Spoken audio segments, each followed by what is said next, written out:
He was a disciplined soldier who commanded legions with unwavering resolve, a shrewd politician who navigated the treacherous currents of power with cunning and ambition, a passionate lover whose affairs became the whispers of history, and a bold revolutionary who defied tradition to reshape the destiny of a republic teetering on the edge of transformation. He led unstoppable armies, conquering nations and building an empire with his sword. Rising from the chaos of the Republic, he became dictator for life, commanding both fear and respect across the ancient world. But even the greatest are not safe from betrayal. His victories ended tragically on the Ides of March. He is Gaius Julius Caesar, a name remembered through history. Caesar was born on July 13, 100 BC, in the bustling heart of Rome. Even as a child, his adventurous spirit shone brightly. Energetic and brimming with potential, young Caesar darted through the streets, his eyes filled with determination as he raced toward the Forum. The towering statues of Rome's heroes captivated him, and he whispered their names with reverence, vowing to join their ranks one day. But tragedy struck when he was just 16. His father's sudden death thrust him into the daunting role of head of his family. Julius's upbringing was steeped in the influence of his uncle, Gaius Marius, a legendary general and statesman. Known for his military genius and his reform of the Roman legions, young Caesar idolized his uncle, dreaming of one day carving out a legacy as grand as Marius's. Rome was plunged into chaos as his uncle Marius waged a bitter civil war against Lucius Cornelius Sulla, a rival determined to seize control of the Republic. Amid the turmoil, Julius married Cornelia, the daughter of his uncle's ally, Cornelius Cinna, and the couple welcomed a daughter, Julia. But their happiness was short-lived.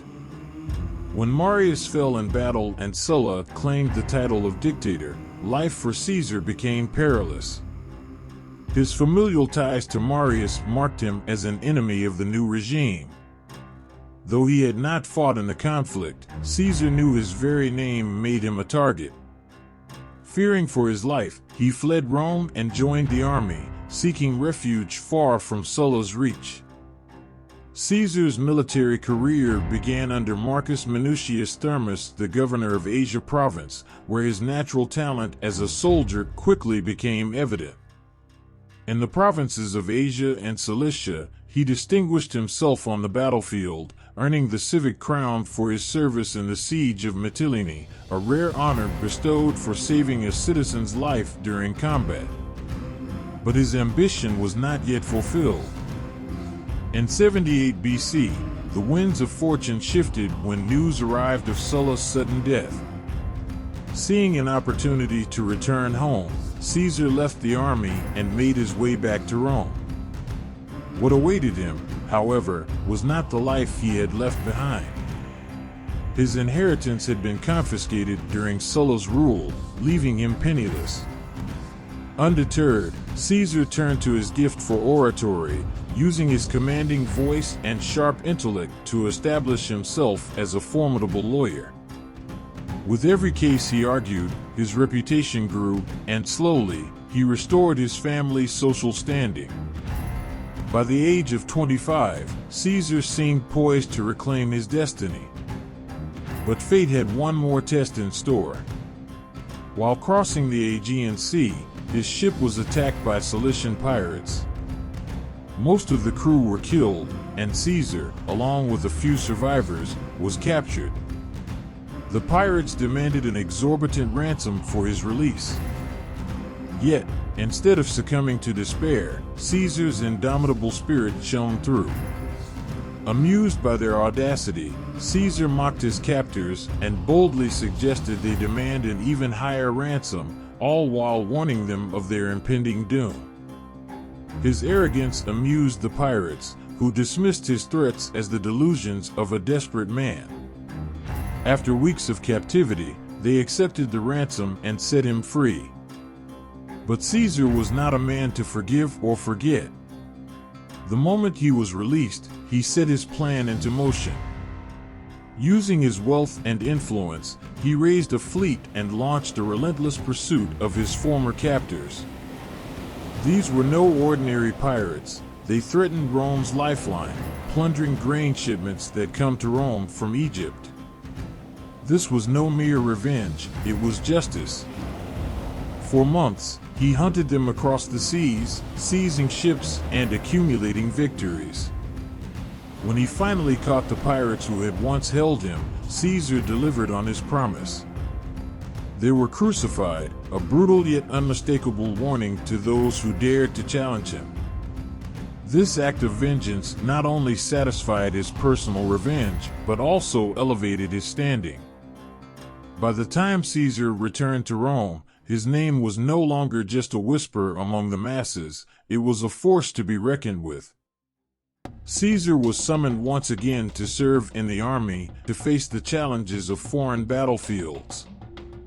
His courage and strategic brilliance quickly earned him the rank of military tribune, a position of authority that allowed him to command troops and marked the beginning of his ascent into the political arena. It was a stepping stone to a future that would change the course of Roman history. In 69 BC, his beloved wife, Cornelia, died during childbirth, along with their unborn child. The loss struck him deeply, yet even in his grief, Caesar remained steadfast. After her funeral, he accepted a new assignment, departing for Spain to serve as an administrator in Rome's sprawling territories. In the rugged landscapes of Spain, Caesar's leadership shone brightly. He quelled uprisings, enforced Roman authority, and proved himself an effective governor. His accomplishments earned him respect, but his heart was never far from Rome. Once his duties were complete, he returned to the city, ready to pursue the next phase of his destiny. Upon returning to Rome, Caesar's prominence and popularity saw him elected to a succession of public offices. In 67 BC, he was appointed to the Senate. Caesar's ambitions soon fixed on the position of Pontifex Maximus, the chief priest of Rome, a role that came with immense influence. The competition was fierce. Undeterred, Caesar poured every coin he had into his campaign, knowing the stakes were life-changing. A loss would mean financial ruin and political obscurity.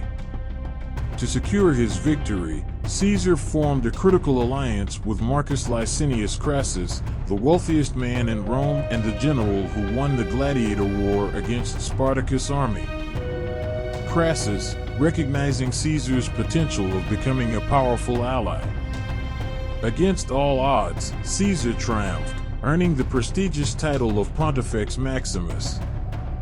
Caesar's meteoric rise drew the attention of General Pompey, one of Rome's most respected military leaders. Though Pompey's support was crucial, he viewed Caesar's growing influence with unease. The two men began to tread a path of rivalry. In 60 BC, Caesar's ambitions soared even higher when he was elected consul, the highest office in the Roman Republic. With this title came immense authority and immunity from legal prosecution. That same year, he married Calpurnia, a union that would endure for the rest of his life. Despite Pompey's wariness, Caesar saw an opportunity to consolidate power. He orchestrated a meeting with Pompey and Crassus, bringing together Rome's three most powerful figures to form the First Triumvirate, a secret alliance that would reshape the Republic. Under this pact, Caesar secured military command of key campaigns, setting his sights on expanding Rome's territories. The Triumvirate was a bold and precarious alliance, but it marked the pinnacle of Caesar's early career. With the might of Rome behind him and two of its most powerful men at his side, Caesar stood on the brink of immortality. His name, he vowed, would echo through the ages. Julius Caesar's rise to power as Roman consul marked a turning point in his life and the history of Rome. With this prestigious position came immense authority over Rome's territories, but the cost was steep. To secure his consulship, Caesar had plunged himself into crippling debt, relying on the wealth of Marcus Crassus. Now, Caesar's ambition grew more than ever. He needed to conquer new lands, not just for glory, but to fill Rome's coffers and repay his debts.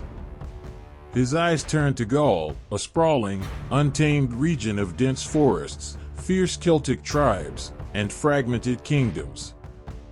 It was a land both dangerous and ripe with opportunity. Caesar saw the disunity of the tribes as his advantage, but he knew this campaign would be his greatest challenge yet. In April 58 BC, Caesar marched into Gaul with 4 legions, 24,000 disciplined soldiers who would soon carve their names into history. Caesar was not reckless. He understood that an outright invasion would provoke fierce resistance. Instead, he approached tribal leaders with offers of alliance, promising protection and military support in exchange for provisions and access to their lands. Some tribes, eager to gain an edge over their rivals, agreed. With their support, Caesar began his conquest. The first test of his strategy came at the Battle of Bibracte. The Helvetii tribe, a formidable force migrating through Gaul and leaving destruction in their wake, clashed with Caesar's legions. Outnumbered, Caesar used his military genius to turn the tide. He positioned part of his army on a hill, drawing the Helvetii into a fierce battle, while another contingent lay hidden in the woods. As the Helvetii advanced, Caesar's hidden forces launched a surprise attack on their rear.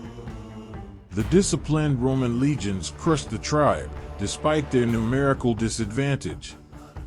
After their defeat, Caesar allowed the surviving Helvetii to return to their lands, but only under strict conditions. They would provide food for his legions. Others were taken as prisoners and sold as slaves, a grim reminder of Rome's might. This victory was the first step in Caesar's grand plan to subdue Gaul. Over the next several years, Caesar waged a relentless campaign across Gaul.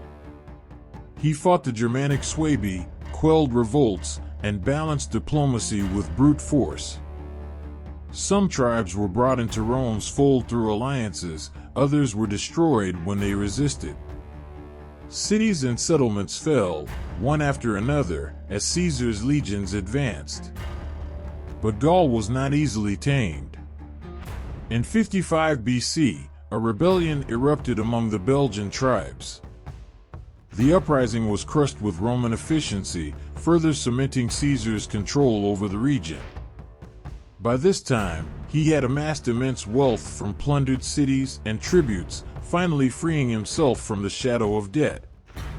Just as his term as consul neared its end, Caesar's ambitions took an unexpected turn. Reports from his northern legions spoke of a mysterious land across the sea, Britain, a place Julius Caesar had only read about in ancient texts. The thought of reaching this uncharted land ignited his imagination. No Roman had ever set foot there, and Caesar was determined to be the first. However, the journey to Britain was fraught with challenges. Caesar ordered the construction of ships, but impatience got the better of him. With a portion of his forces, he attempted an initial crossing. Disaster struck as storms wrecked his fleet, scattering his soldiers and leaving the survivors vulnerable to attacks from Briton war chariots. Forced to retreat, Caesar regrouped and prepared for another attempt. In 54 BC, after months of preparation, Caesar returned to Britain with a stronger fleet and a larger force. This time, he succeeded in establishing a foothold. The Britons fiercely resisted, leading to over a year of battles. Yet, Caesar's victories in Britain only added to his growing legend back in Rome, where his fame was becoming a source of unease for the Senate and for General Pompey, who watched him with growing suspicion. While Caesar campaigned in Britain, trouble brewed once more in Gaul. A coalition of tribes, led by the charismatic and brilliant Vercingetorix, rose to expel the Romans. The young leader of the Arverni tribe proved to be a formidable adversary. Avoiding direct confrontation, Vercingetorix used scorched earth tactics, burning villages and crops to starve Caesar's legions. But Caesar was not so easily defeated. Through a combination of diplomacy and intimidation, he persuaded neutral tribes to support him, securing supplies for his army. Despite the harsh conditions, his soldiers remained loyal, inspired by Caesar's willingness to endure the same hardships they faced. The final confrontation came at the fortified city of Alesia. Perched atop a hill, the city seemed impenetrable. Instead of a direct assault, Caesar ordered the construction of two massive wooden walls, one to trap the city's inhabitants and another to defend against the Gallic reinforcements that Vercingetorix had summoned. The siege tested the endurance of both sides, but when the Gallic reinforcements arrived, Caesar's disciplined legions held firm, defeating the larger enemy force. Vercingetorix, realizing the battle was lost, rode out alone to Caesar's camp. In a gesture both defiant and tragic, he cast down his weapons at Caesar's feet, surrendering to the man who had brought Gaul to its knees. With the conquest of Gaul complete, Caesar returned to Rome, his coffers full and his reputation as a military genius unmatched. But his growing power and ambition cast a long shadow, setting the stage for the most turbulent chapter of his life and the fate of the Roman Republic. With the conquest of Gaul, Julius Caesar stood at the pinnacle of power and prestige. His name was celebrated across Rome as a brilliant general and shrewd leader. His wealth was immense, his legions loyal, and his ambitions seemed fulfilled. Yet, as Caesar prepared to return to Rome, he found the city's political landscape had shifted in his absence. The triumvirate that once united Caesar, Marcus Crassus, and General Pompey was no more. Crassus, Caesar's ally and Rome's wealthiest man, had met a grim end at the disastrous Battle of Carrhae against the Parthians. With Crassus gone, the balance of power tipped, leaving Pompey as the dominant figure in Roman politics. Pompey, who had once been Caesar's ally, now saw him as a rival. From the Senate, Pompey leveled accusations against Caesar, claiming he had overstayed his authorized campaign in Gaul and exploited his military power for personal gain. Though baseless, these charges gained traction among the senators. Pompey demanded that Caesar disband his legions and return to Rome to face trial, a clear trap designed to strip him of his power and leave him vulnerable to his enemies. Caesar saw through the ploy and refused. Compliance would mean political ruin, defiance, civil war. In 49 BC, Caesar made a fateful decision. Leading his legions south, he crossed the Rubicon River, the boundary that no Roman general was permitted to breach with an army. To do so was a declaration of war against Pompey and the Senate.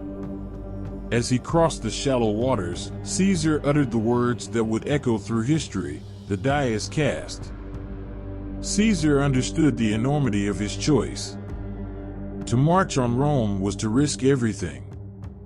His forces advanced with startling speed, covering vast distances in a matter of days. Pompey, caught off guard by Caesar's swift approach, realized Rome was indefensible. Gathering his personal guard, key senators, and allies, Pompey fled the city, heading to Brindisi, where he planned to sail to Greece and rally reinforcements. When Caesar entered Rome, he found it eerily quiet. The streets were nearly deserted, and the citizens, unsure of his intentions, watched from the shadows. Would he return as a hero, or as a tyrant bent on revenge? Caesar quickly dispelled their fears. He forbade his soldiers from looting or harming the city, making it clear that his quarrel was with Pompey and not the people of Rome. In a gesture of stability, Caesar addressed the citizens, assuring them of his commitment to Rome's welfare. He appointed Mark Antony, his trusted ally from the Gallic campaigns, to oversee the city's administration while he turned his attention to securing his position. Caesar's next steps were bold and calculated. While new ships were built to transport his legions across the Adriatic, he marched to Spain to eliminate Pompey's supporters there. By defeating them, he ensured that Rome would remain secure as he prepared for the inevitable clash with Pompey. In 48 BC, Caesar and Pompey finally faced each other in battle at Dyrrhachium in northwestern Greece. Pompey had assembled a formidable force of 36,000 infantry and 7,000 cavalry, vastly outnumbering Caesar's 22,000 men. The initial skirmishes favored Pompey.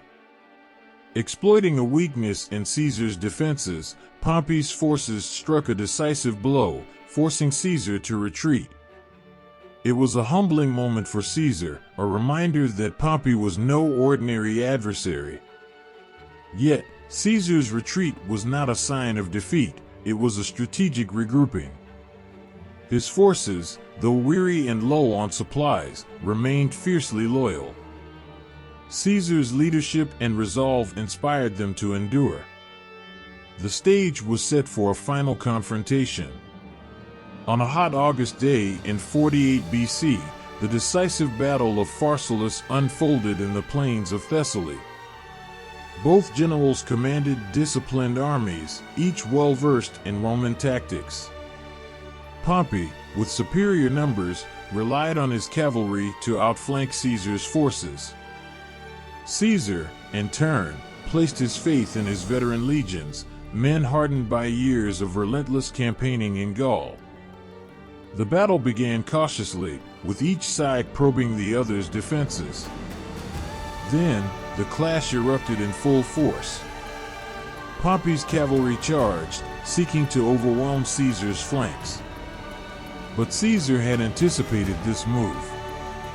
His hidden reserves counterattacked with precision, throwing Pompey's cavalry into disarray.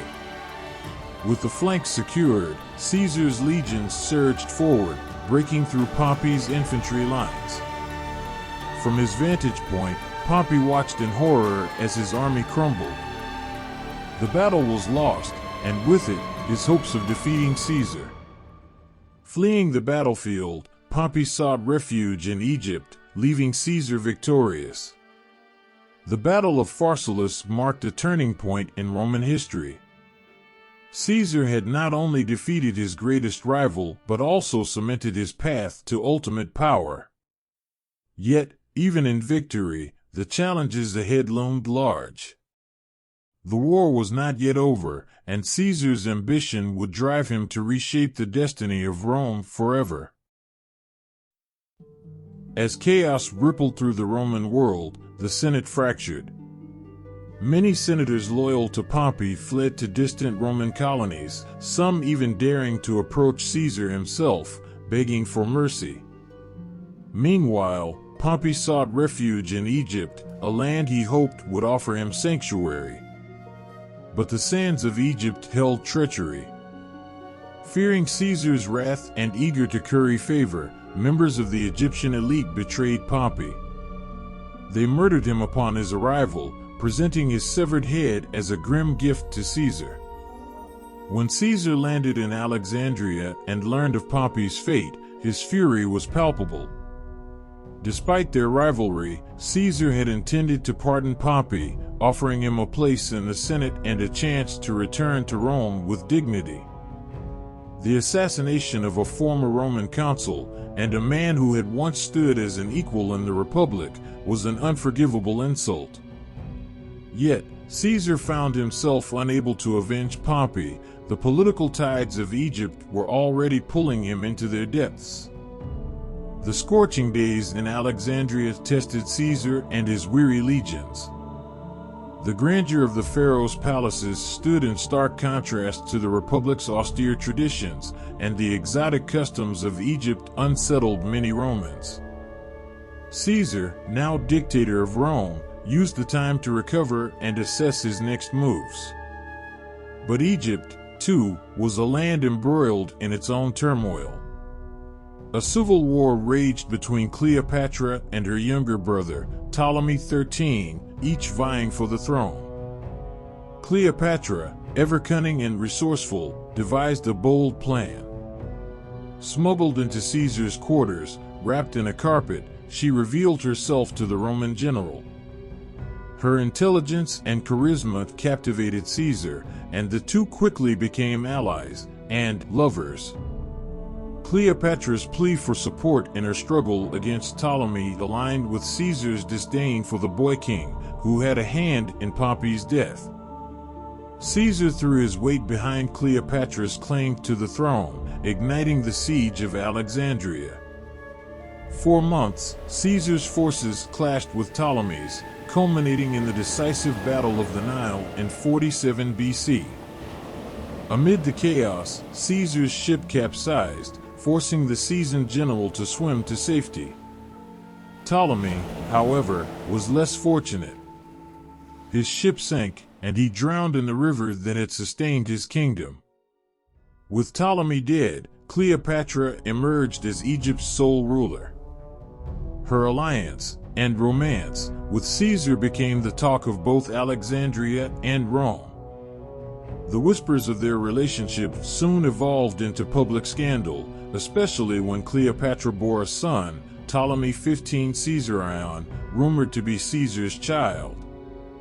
Caesar neither confirmed nor denied the boy's paternity, but the implications sent shockwaves through the Republic. When Cleopatra accompanied Caesar to Rome, the scandal deepened. Many Romans saw her presence as an affront to their traditions, fearing that Caesar aimed to establish a dynasty blending Roman and Egyptian rule. Caesar's ambitions extended far beyond Egypt. Victorious in battle after battle, he crushed King Pharnaces II of Pontus in a swift campaign, famously declaring, "Veni, vidi, vici, I came, I saw, I conquered."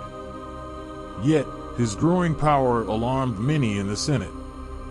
In 44 BC, they named him Dictator Perpetuo, dictator for life, a title that solidified his authority but deepened the rift between Caesar and the Republic's staunch defenders. The conspirators struck on the Ides of March, 44 BC. Gaius Cassius Longinus and Marcus Junius Brutus, men who had once stood beside Caesar, led the plot. As Caesar entered the Senate at the theater of Pompey, the air was thick with tension. A senator approached him with a petition, distracting him as others closed in.